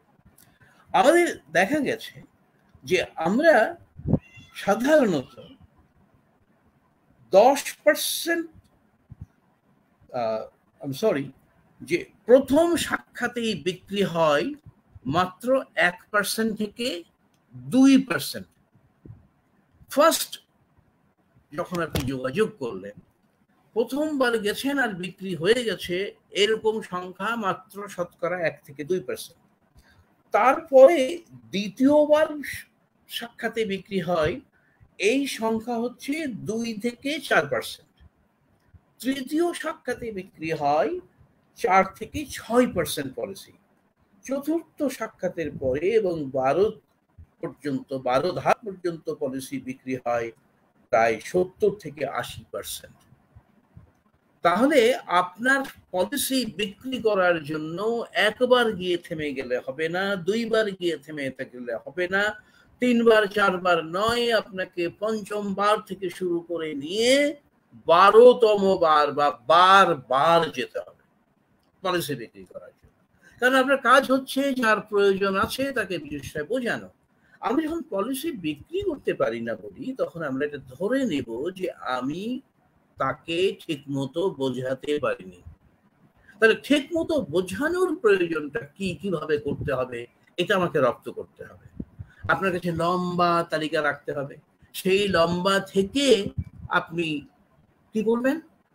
আপনি প্রতিদিন লিস্ট করবেন যে কতজনের কাছে যাবেন। আপনি তো ধরে নেবেন, এইভাবে প্রোগ্রাম করবেন যে আমি আজকে 10 জনের কাছে যাব, কিংবা 7 জনের কাছে যাব, কিংবা 5 জনের কাছে যাব। এই 10 জনের কাছে যখন গেলেন, তখন হয়তো সবার সঙ্গে দেখা হলো না, কথা হলো না। আপনি তখন চিন্তা করবেন যে যাদের সঙ্গে দেখা হলো তাদের সঙ্গে আমি সংযোগটা অব্যাহতি রাখতে পারবো। কারণ ওই যে আপনার চান্স হচ্ছে কত, 1% থেকে 2% সেল করা প্রথম সাক্ষাতে। তাহলে সেকেন্ড টাইম আমি যাবো, তাহলে কাদের সঙ্গে আমি সংযোগ স্থাপন করবো।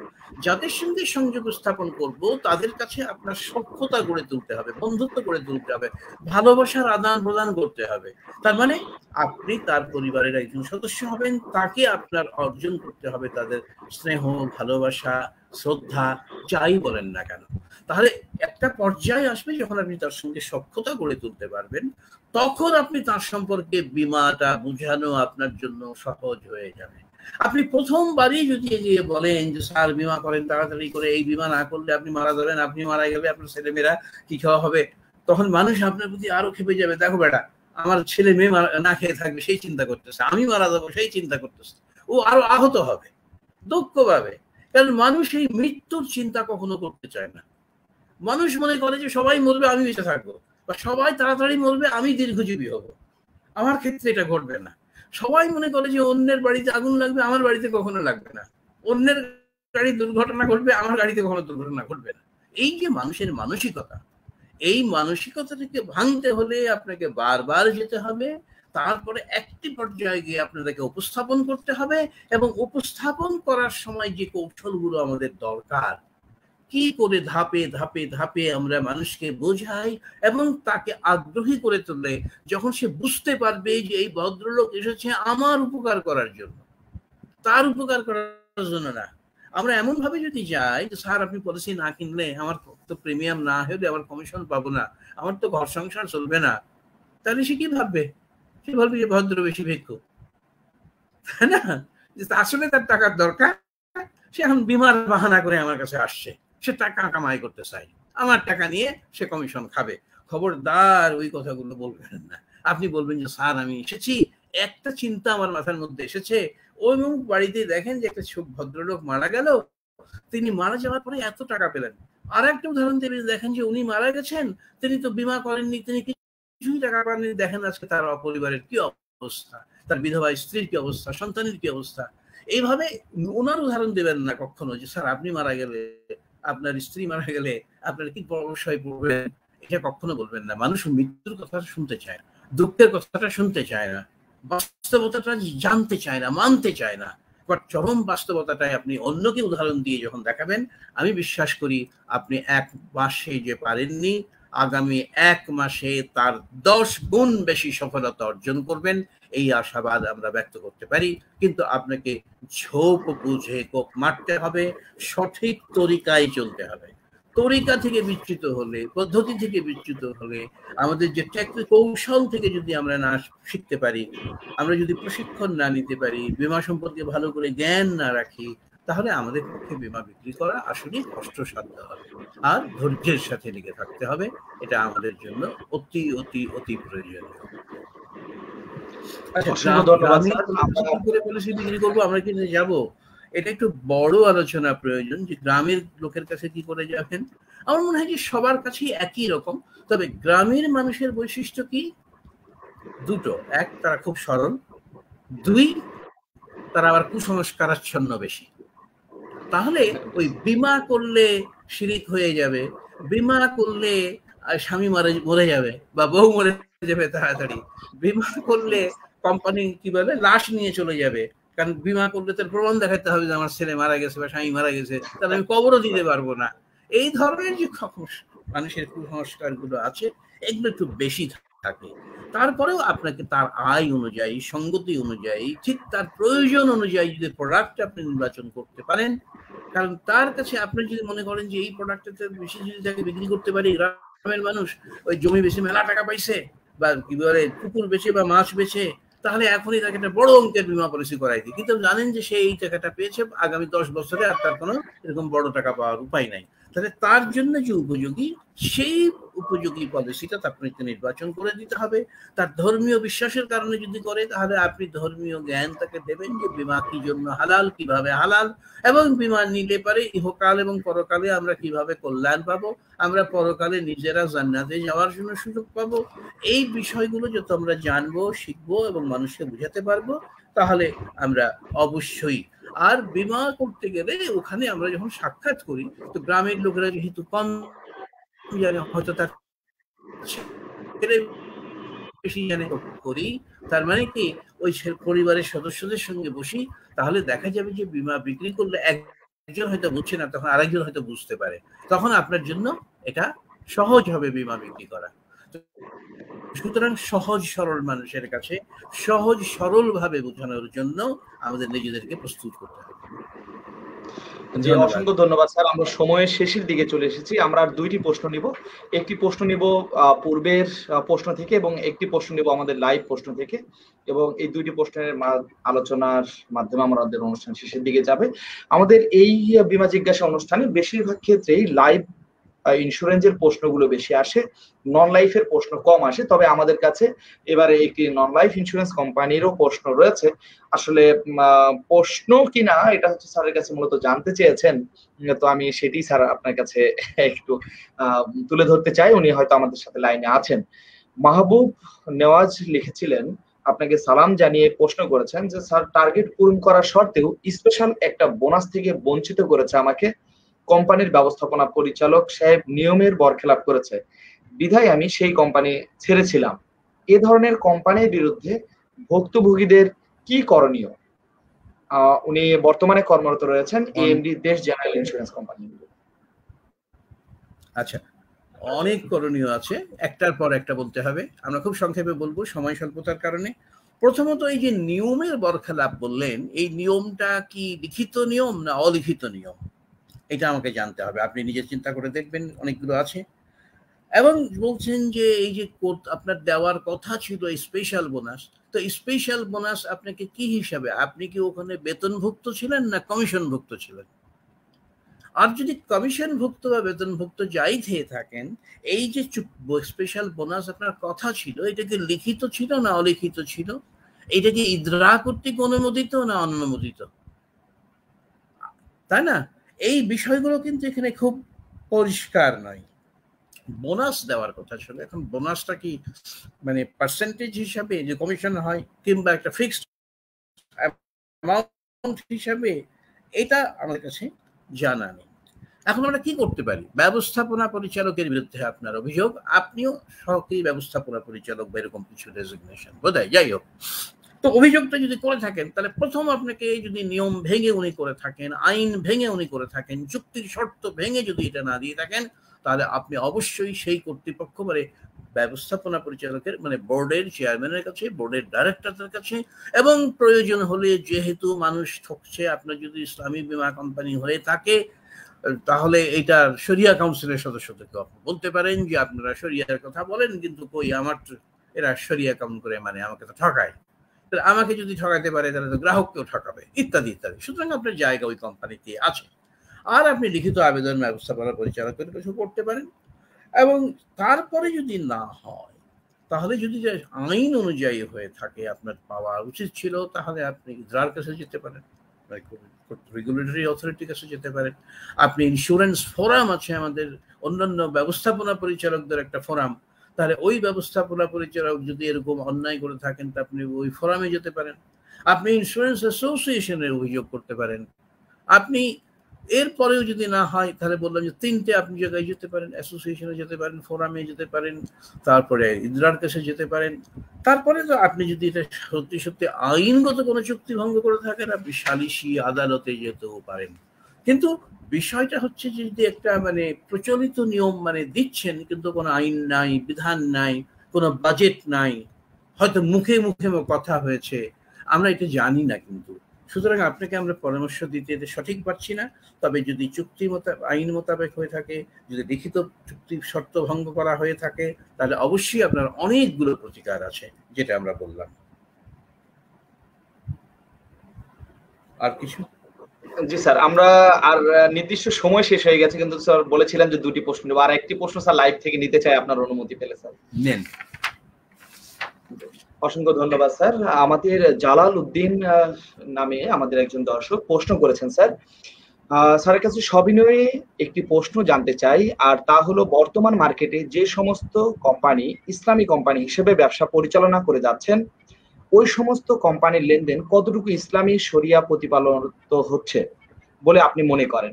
দেখা যাচ্ছে অনেক বড় বড় ইসলামী কোম্পানি গ্রাহকের এসবি ম্যাচুরিটির দাবি ঠিক মতো পরিশোধ না করে বছরের পর বছর হয়রানি করে যাচ্ছে, এটা ইসলামে কতটুকু সাপোর্ট করে? আমরা একটু আগে ইসলামী বীমা এবং সনাতন বীমার পার্থক্য আলোচনা করছিলাম। ইসলামী বীমা কোম্পানির বৈশিষ্ট্য, এই বৈশিষ্ট্যের মধ্যে একটি আছে যে আমরা প্রতিশ্রুতি রক্ষা করব, তাই না? এটা তো বীমা কোম্পানির চুক্তি। তাহলে এই যে প্রতিশ্রুতি রক্ষা করব কেন? আমরা বলছি যে আমরা ঠিক মতো সময়ে আপনার দাবি পরিশোধ করব। এখন সেটা ইসলামী বীমাই হোক আর সনাতন বা প্রথাগত বীমা কোম্পানি হোক, দাবি পরিশোধ করাটা আইনগতভাবে বাধ্যতামূলক, সঠিক সময়ে সঠিক অঙ্কে। এখন এই যে ধারাওভাবে যদি আমরা বলি যে একটা ইসলামী বীমা কোম্পানি দাবি পরিশোধ করছে না, তাহলে তাদের একটা বক্তব্য থাকতে হবে। ইসলামী বীমা কোম্পানি বলেছে যে স্বচ্ছতা থাকতে হবে। তাহলে যদি কোনো কোম্পানি এরকম দাবি দিতে না পারে, তাহলে তাদের এটা জানানো উচিত হবে যে কেন এই দাবিগুলো আমরা দিতে পারিনি বা দিচ্ছি না, যৌক্তিক কোনো কারণ আছে কিনা। সেটা সব কোম্পানির জন্য কিন্তু প্রযোজ্য। তবে ইসলামী বীমা কোম্পানিগুলোর কাছে বেশি মানুষ সেবা আশা করে, যেমন আমরা কি হুজুরদের কাছ থেকে সবচেয়ে আদর্শ চরিত্র চিন্তা করি। তারা মিথ্যা কথা বলবেন না, তারা সুদ খাবেন না, জুয়াতে যাবেন না, এগুলো তো সব জন্য ব্যক্তি প্রযোজ্য। কিন্তু যখন আমাদের মুখে দাড়ি থাকে, টুপি থাকে, লেবাস থাকে, আমাদের গায়ে হাজি টাইটেল থাকে, মাওলানা বলি, মৌলভী বলি, ইত্যাদি ইত্যাদি, তখন মানুষের এক্সপেকটেশনটা তখন কিন্তু বেড়ে যায় অনেক, যে এরা শরিয়ার বিধান মানে, অতএব তারা মানুষকে ঠকাবে না। আমি একটা ছোট্ট গল্প বলি, শেষ করি, যেহেতু এটা শেষ প্রশ্ন। গল্প হচ্ছে, আমি একটা ইসলামী বীমা কোম্পানিতে ছিলাম, আপনারা জানেন। তো আমার প্রথম জীবনেই আমরা প্রথম দিকেই মানে প্রথম 2 মাসের মধ্যেই আমি চাপাই নবাবগঞ্জে গেলাম। তো সেখানে একজন নন মুসলিম বীমা করেছে ইসলামী বীমা কোম্পানিতে। তো আমি তো প্রথম গেছি, তো আমার কিউরিওসিটি হলো, আমি তাকে দেখে জিজ্ঞাসা করলাম যে আপনি এই অমুসলিম হয়ে কেন এই ইসলামী বীমা কোম্পানিতে বীমা করলেন, আপনি কোনো প্রাণিত করলেন? তখন উনি যে কথাটা বললেন যে শরিয়া কাউন্সিলের একজন নাম দেখে বললেন যে যেহেতু উনি এই কোম্পানির শরিয়া কাউন্সিলে আছে, এই কোম্পানিতে আছে, সেই জন্য আমি বীমা করেছি। তার মানে শুধু মুসলিমদের যে এক্সপেকটেশন না, নন মুসলিমদেরও এক্সপেকটেশন হচ্ছে, যেখানে ইসলাম আছে, শরিয়া আছে, এই হুজুররা আছেন শরিয়া কাউন্সিলে, সেখানে কখনো অন্যায় হবে না, প্রতারণা হবে না। তাহলে this is an expectation of every people. আর যে শরিয়ার নাম করে আসছে, এই কোম্পানিগুলো শরিয়া মোতাবেক চলবে, মানুষকে ঠকাবে না, প্রতারণা করবে না, এটা কিন্তু আল্লাহরও এক্সপেকটেশন নাকি? আল্লাহ বরং বলে করেন আমাদেরকে জিজ্ঞাসা করবে যে তুমি মানুষকে ঠকাবা, এটাই যদি তোমার উদ্দেশ্য থেকে থাকে, প্রতারণা করবা, ঠিক সময় মতো প্রতিশ্রুতি দিয়ে প্রতিশ্রুতি পালন করবা না, তাহলে আমার নাম নিতে গেলা কেন? আল্লাহর কথা, রসুলের কথা, শরিয়ার কথা, সুন্নাহর কথা বলতে গেলা কেন? এমনি মানুষের ঠকাই যায়। তো যেহেতু আমার কথা বলে ঠকাইছো, তখন আমাদের কিন্তু পরকালে শাস্তি পাওয়ার আশঙ্কা দ্বিগুণ, তিনগুণ, চতুর্গুণ বেড়ে যাবে। আমরা যারা ইসলামী বীমা কোম্পানিতে কাজ করি, তাদের উচিত হবে এই বিষয়টি লক্ষ্য করা যে আমাদের আচরণ, আমাদের জনগণের যে এক্সপেকটেশন, আমি জনগণের বলছি, মুসলিমদের না, শুধু পলিসি হোল্ডারদের না, এবং আমাদের সৃষ্টিকর্তার যে এক্সপেকটেশন যে এই কোম্পানিগুলো ভালোভাবে চলবে। আর যদি এটা দেখা যায় যে এটা প্রবণতা দেখা দিচ্ছে কোনো কোম্পানির মধ্যে, তারা দাবি দিতে পারছে না, এটা পরিষ্কার করে এক্সপ্লেইন করতে হবে to the policy holders, to the people, to the public, to the authority, যে why they can't pay claim timely, তাই না? তবে কোনো কোম্পানিকে, আমরা এটা বলেছি আগেও কোনো অনুষ্ঠানে, আমি জানি না, না আমার কোনো ট্রেনিং অনুষ্ঠানে, যে কোনো বীমা কোম্পানি কিন্তু এখানে বীমা ব্যবসা করে না যে গ্রাহকদেরকে ক্লেম দিব না এই উদ্দেশ্যে। যদি এটাই উদ্দেশ্য হয়, সেই কোম্পানি কখনোই টিকবে না যে আমি ক্লেম দেব না। কারণ আপনি ক্লেম পাওয়ার আশায় তো আপনি পলিসি গ্রহণ করেন। তো যে কোম্পানি ক্লেম দেবে না, তার কাছে তো কেউ পলিসি কিনতে চাইবে না। তাহলে আমাকে লক্ষ্য করতে হবে, এটা ইসলামী হোক বা অন ইসলামী হোক বা সনাতন হোক, কোনো কোম্পানি কিন্তু ক্লেম দিবে না এই বলে আপনাকে প্রতিশ্রুতি ভঙ্গ করবে। আমরা এর আগে বলেছি যে আপনি কিছু মানুষকে কিছু দিনের জন্য হয়তো বোকা বানাতে পারেন, সব মানুষকে কিছু দিনের জন্য বোকা বানাতে পারেন, কিন্তু সব মানুষকে সব সময়ের জন্য আপনি বোকা বানাতে, ধোকা দিতে পারেন না, পারবেন না। অতএব সাধু সাবধান, নাকি চোর সাবধান, আগে বলবো। ঠিক আছে, থ্যাংক ইউ। অসংখ্য ধন্যবাদ স্যার। আমাদের অনেক গুরুত্বপূর্ণ প্রশ্ন এসছে আমাদের এখানে। আনোয়ার হোসেন লিখেছেন, তারপরে আমিলি আক্তার, আয়শা লিখেছেন, অনেক প্রশ্ন আসছে।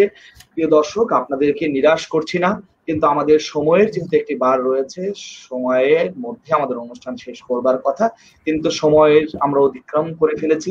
আপনাদের আগ্রহ দেখবার জন্য, আগ্রহ প্রকাশ করবার জন্য আপনাদেরকে অসংখ্য ধন্যবাদ জানাচ্ছি, এবং সেই সাথে সাথে আশ্বস্ত করছি যে আপনারা যারা প্রশ্ন করেছেন, পরবর্তী প্রোগ্রাম অর্থাৎ আগামী মাসের শেষ শুক্রবার 24 তারিখ হচ্ছে, সেপ্টেম্বরের 24 তারিখে ঠিক রাত 8টায় বীমা জিজ্ঞাসা অনুষ্ঠান আবারও অনুষ্ঠিত হবে আগামী মাসে। সেই মাসের শুরুতে আপনারা যদি অংশগ্রহণ করেন, শুরুতে থেকে যদি আপনি এই অনুষ্ঠানটি দেখতে থাকেন, তাহলে প্রথমের দিকে আপনাদের প্রশ্ন দিয়েই আমরা অনুষ্ঠানটি শুরু করব, এবং পর্যায়ক্রমে আমরা নতুন নতুন প্রশ্ন নিতে থাকব। তো আপনারা শুরু থেকে অনুষ্ঠানগুলো দেখবেন। প্রতি মাসের শেষ শুক্রবার ঠিক রাত 8টায় সরাসরি বীমা জিজ্ঞাসা অনুষ্ঠান অগ্রগতি অনলাইন টিভির ফেসবুক পেজ থেকে সরাসরি সম্প্রচারিত হয়ে থাকে। তো এই পর্যায়ে আমরা স্যারের আজকে এই অনুষ্ঠানের 64তম পর্বের সমাপনী কিছু মূল্যবান কথা শুনে আমরা আজকের মতন এই অনুষ্ঠান শেষ করব। স্যারের কাছে বিনীতভাবে অনুরোধ জানাচ্ছি আজকের অনুষ্ঠানের সর্বশেষ সমাপনী কিছু কথা স্যার বলবার জন্য, এবং পরবর্তী অনুষ্ঠানের আহ্বানে। ধন্যবাদ। আমরা শেষ কথা প্রতিদিন বললে একদিন তো যখন আমি শেষ হয়ে যাব, তখন শেষ কথা বলার আর কেউ থাকবে না। তো এটা যেতেই হবে, একদিন শেষ করতে হবে। প্রতিদিনের শেষ কথা হচ্ছে, আজকে আমরা যে বিষয়টা নিয়ে বেশি কথা বলছি, সেটা যে ইসলামী বীমার প্রতি মানুষের আগ্রহ বাড়ছে, এবং আগ্রহ হয়তো আরো বাড়বে। অতএব ইসলামী বীমাতে যারা কাজ করবেন, তাদেরকে অতি অতি সতর্কতার সঙ্গে কাজ করতে হবে। আমরা শুধু কথা বলবো কিন্তু মানব না, মানতে পারবো না। এবং আমরা যদি ওই যে যেটা বললাম যে আল্লাহ যে প্রশ্ন উত্তর দেবে চাইবেন আমাদের কাছে, যে তুমি আমার নাম নিয়ে ঠকাতে গেলা কেন, তো আমরা যদি সত্যিকারের আন্তরিক হই, তাহলে আমাদেরকে প্রতিশ্রুতি পালন করতে হবে। এবং আমরা তো এই দাবি দেওয়ার প্রতিশ্রুতি দিয়েই তো আমরা বীমা কোম্পানি প্রতিষ্ঠা করেছি, বীমা বিক্রি করে থাকি। তো এই ক্ষেত্রে আমাদের যারা বীমা কর্মী তারা প্রথম থেকেই সতর্ক থাকবেন যে ইসলামী বীমার ধরন, ধারণ এবং পদ্ধতি এবং এই ব্যাপারে কিভাবে পরিচালনা হয় এগুলো আরো বেশি জানা এবং মানা। এটা মানতে যেমন প্রতিষ্ঠানকে হবে, মানতে যেমন প্রতিষ্ঠানের যারা পরিচালক তাদেরকে হবে, এবং ব্যবস্থাপনাকে কর্তৃপক্ষকে জানতে হবে, মানতে হবে, এবং আমরা যারা বীমা কোম্পানিতে কাজ করি ডেস্কে কিংবা মাঠে আমাদেরকেও জানতে এবং মানতে হবে। এই জানার জন্য কিন্তু মানাটা এই যে বীমা জিজ্ঞাসা অনুষ্ঠান একটা রাইট ফোরাম। তো সেখানে আমরা প্রশ্ন চাই, আপনারা প্রশ্নের উত্তর চান, আমরা এই দুইটার সঙ্গে সংযোগ করে অতি অল্প সময়ে অন্তত ৮-১০টা প্রশ্নের উত্তর দেওয়ার চেষ্টা করি। তো আমরা যদি সব প্রশ্নের উত্তর দিতে পারতাম, সময় স্বল্পতার কারণে আমরা এটা নিয়ে আলোচনা করেছি যে আমরা প্রশ্নের উত্তরগুলো সংক্ষেপ করে দেব, কিন্তু ওই যে সহজ কথা যায় না বলা সহজে, তেমনি উত্তর দেওয়া যায় না ছোট করে, এইরকম একটা বিষয় আছে। বলতে গেলে কথার পিঠে কথা আসে। তো কথা নিয়ে আমরা কথা বলবো না, এখন কথা বন্ধ করে দিয়ে কাজের পথে এগিয়ে যাব। বাংলাদেশের বীমা শিল্প সমৃদ্ধির দিকে এগিয়ে যাক, বাংলাদেশের বীমা কর্মীরা সম্মান এবং মর্যাদা নিয়ে থাকুক, এবং সকল বীমা কোম্পানি তার গ্রাহকদের দেওয়া প্রতিশ্রুতি পালন করুক। এই বক্তব্য দিয়ে আজকের মতো শেষ করছি। খোদা হাফেজ। আল্লাহ আমাদের সবার সহায় হোক। আসসালামু আলাইকুম ওয়া রাহমাতুল্লাহ। আমাদের সম্মানিত অতিথি স্যার কাজী মোহাম্মদ মর্তুজা আলী স্যারের সার্বিক সুস্থতা দীর্ঘায়ু কামনা করছি। প্রিয় দর্শক, আপনাদের সকলের সুস্থতার দীর্ঘায়ু কামনা করে এবং পরবর্তী বীমা জিজ্ঞাসা অনুষ্ঠান দেখবার আহ্বান জানিয়ে আজকের মতো বীমা জিজ্ঞাসা অনুষ্ঠানটি এখানেই সমাপ্ত করা হচ্ছে। আসসালামু আলাইকুম ওয়া রাহমাতুল্লাহি ওয়া বারাকাতুহু।